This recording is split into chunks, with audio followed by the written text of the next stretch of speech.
सिगी part से तौदुइसे कहीं तारगदि अखोइगी comment मरक्तगी YouTube की कमेंट मरक्तगी अखोइना क्वेश्चन अनी खक सिलेक्शन तौबिरए एक्सरसाइज नंबर 4.2 की मसिगी क्वेश्चन अनी क्वेश्चन नंबर 12 ने क्वेश्चन नंबर 14 ने मसि क्वेश्चन नंबर 12 हानि यंगसिको हजि क्वेश्चन नंबर 12 लेरिसे सिनी सिगा माने यसे अखोइ उल्लु हाबनि अदु ताय अखोइना ताहानदुइ आंसर सि मोनि यंगसि हाबनि अखोइना यंगसि 1 - x cube हाबनि अदु 1 - x cube लाकनबो होनगी Habra नत्रगा अखोइना 1 - x cube हाबसे 1 cube - x cube हाबगा मानबनेना 1 - x AD a minus b sorry a square plus ab plus kana b square हाबदि 1 - x cube डायरेक्ट फंगदबो होनगे हाबरा नत्रगा 1 - x नत्रगा kana 1 + x square फंगदबो होनगे हाबरा अदु यंगसे हेक यंबगा मसिबदि फंगबा ngami अहुमसे प्लस तौबदा यायको ततागदि r1 से चेंज तौथोकसे रो अहुम प्लस तौरगा यंगसिस्ता 1 + x + x square सिदसु 1 + x square 1 + x square लोइन तारे अदुगा सिदना x square होंगरोय मोइदि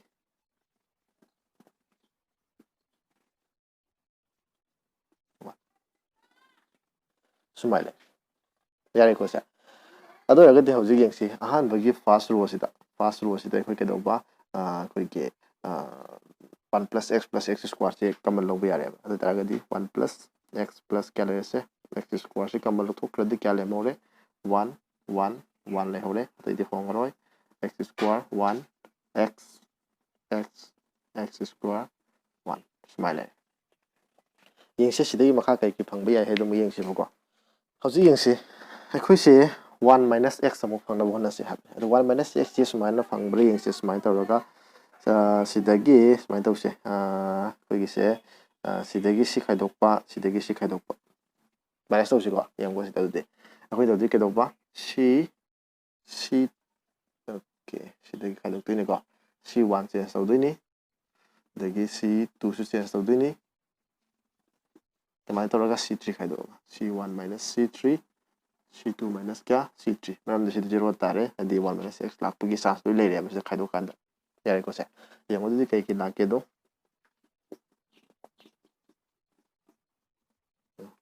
होंदोसे अखोइ c1 चेंज तौसे बनि सिदगी सि खाइदोसे क्या तारे से सि पासनिको 0 लानी दगी सिदगी सि खाइदोदे x square - x लानी सिदगी सि खाइदोना x - 1 लानी नेक्स्ट मथंगदा सिदगी मुसि खाइदोसे 0 लानी सिदगी सि खाइदोसे 1 - x लानी सिदगी सि खाइदोसे x square - 1 लानी अदुगा 1x 1 सुमाइन तौर यारेको से हौजिक यंगसे कना कना कमल लौबा याय यंगथोकसे कमल लौजिगादा फैक्टराइज मसाम तौथोकसिको यंगो सिसे 0 0 1 लेजरे सिसे एने -x अमा कमल लौगे -x कमल लौ तादि 1 - x ता होबनि सिसो 1 - x लेजरे सि मसाम x लेजरे सिमा 1 - अमा कमल लौथोसे 1 - x लाक्सरनि सिसो माइनस अमा कमल लौथोसे सिसो माइनस अमा कमल लौथोबा अदुगा कमाय Lakpa 1 square - x square हाइदि 1 - x अमागा 1 + x अमागा मपादि खरा चानद्रेको सिगो 1 सिगो थलै 1x हौजि यंगसे सेकंड रोगा सेकंड कलम का फर्स्ट कलम गदा 1 - x कम अनि सिदिसु 1 - x अमा सिदिसु 1 - x अमा तादि 1 - x स्क्वायर लानी अदुगा 1 +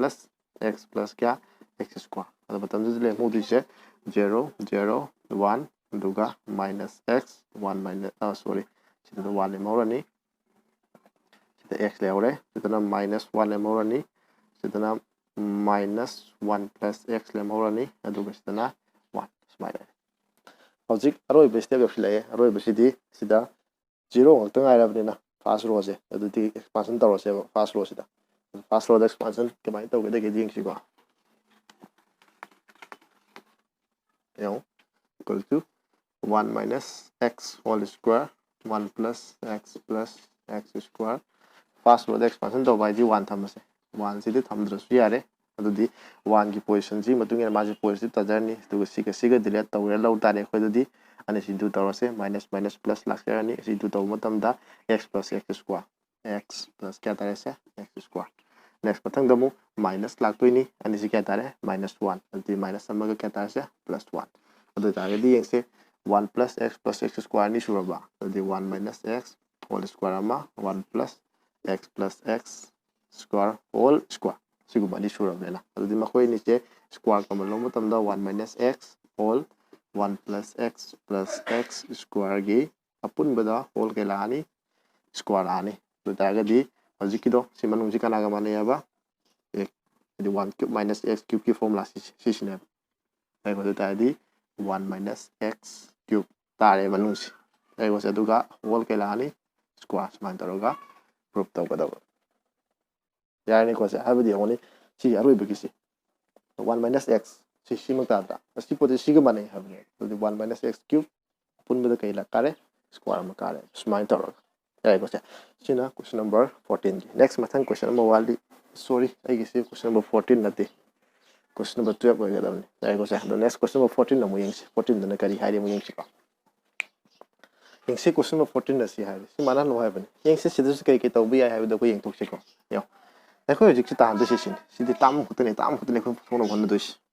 kamai la handu no square lo yawe ko mo yeng Sida a square plus 1 yaure ma pati ya sida han yeng ko a square plus 1 sida su a square plus 1 yaure kana yaure b square ka c square ko mali do ta ka di sida su b square la kan se sida su c square la kan se do ta ka di c gi ma pa se b ni do ta ro se c ma pa se ka ni do ta ro se c ni do ta ro se horen sida su horen ma khoi machine plus ta ro kanda sida su square la kana ba sida su square la se di c ni do ta ro di ba c square la ka ni ya ko se sida di c ma ka ma lo bu ki su kai de do ta ka di sida su a square ma la kan ge ta ka di a ni do ta ro se ai ni si ke do ba ya han ba ro dana a ni do ta ro se ani su ro dana b ni do ta ro se di b square lang na ba ahum su ro dana c ni do ta ro se c square lang na ba ya ko se ado ta ka di ki se ke do dana ba r1 da a r1 ta ro se r2 da a r2 ta ro se sorry b r2 r3 dana c r3 ka ro da ba mana ai khoi na determinant ama magi either any row ama dana tra column ama da akoi ki non zero oiba some scalar ama into to tara ga di magi tara iba determinant gi value du su ka do ba scalar du into taro kani ha bile ya ko se ado tara ga di hojik a ni into to dore b ni into to dore c ni into to dore row 1 row 2 row 3 da ado determinant gi value su loina kana na a ga b ga c ga ni into to gra ne ba tara ka du ba no determinant se ado di tara ka du ga ha le si ga mane ha bi ya ga dra ne yaro ha bi di smai taro ga hojik han dram ba se a b c ha ga smai lak ne ba yak into to ta row 1 da row 2 da row 3 da a b c ni into to gra be na anno determinant se smai sat khane ba ado de mo ni si mane ha bi ya ga dra ne yaro ba mo khoi ni si mana ge hai tara ga di ke do ba ha ri ba into to ri ba sing do na ke do ba amuk divide to thu piram di mana bu ya ne ado di lak ma tum da ga mai lak ne ba 1 by a b c kara kya la ne sida a into to 7 a tamase a square plus 1 sidana a square b sidana a square kana c sidana b na a b square b tamase b square plus 1 aduga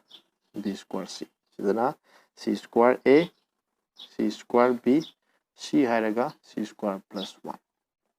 yesi ko hojik si divide taro koi maram do divide tawdraga de ni si mana be ya de ba yare ko haide si into to row 1 row 2 row 3 into to ram ne ba haide a b c ni to to re ba si determinant si de ha ne ram determinant da ma khoi ni si mana nge ta ga di a b c na divide to tho de mana ne ba yare ko si ma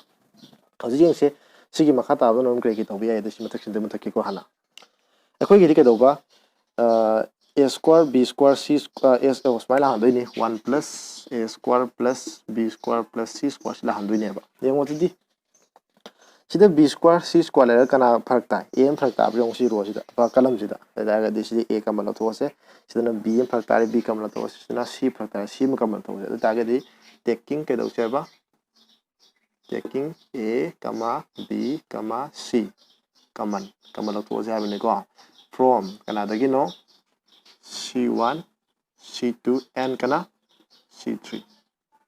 respectively matang manau nai c1 da gi na a da to se c2 da gi na b kamal to se c3 da gi na c kamal to se ya ko se da da kya kya la ka da gi yeng si ko no bu se 1 by abc no sorry kamal lo ga doi ne na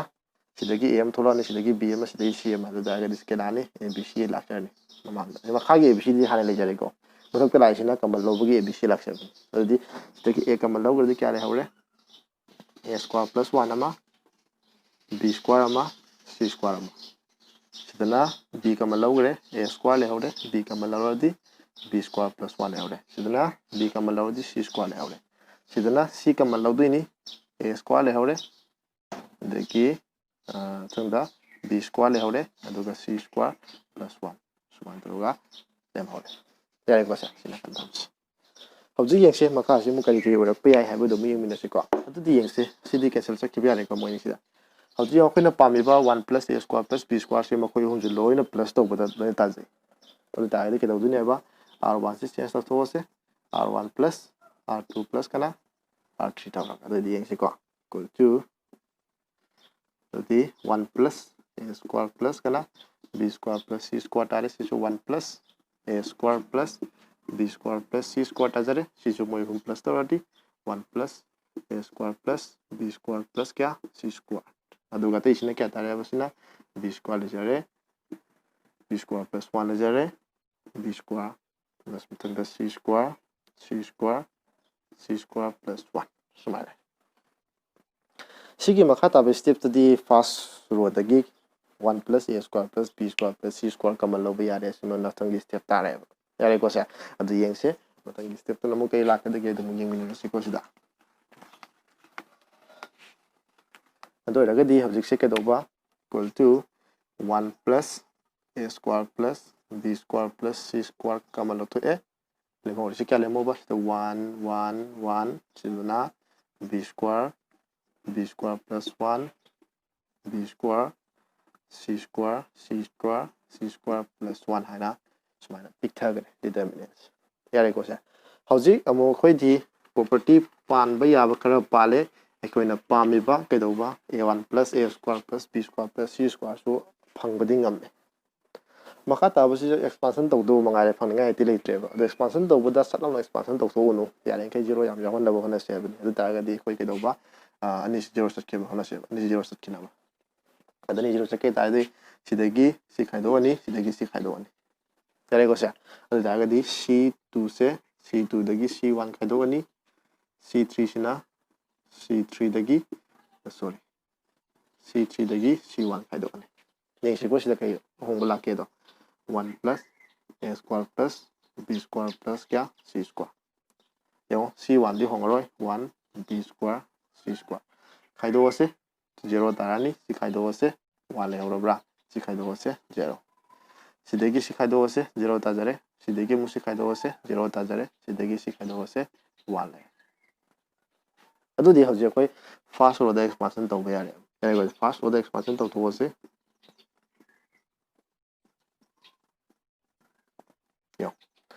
first row the 1 thamase 1 thamaga siga cancel tar ga se kya tare se equals to already 1 minus kya tare se 0 te thamdra ju yare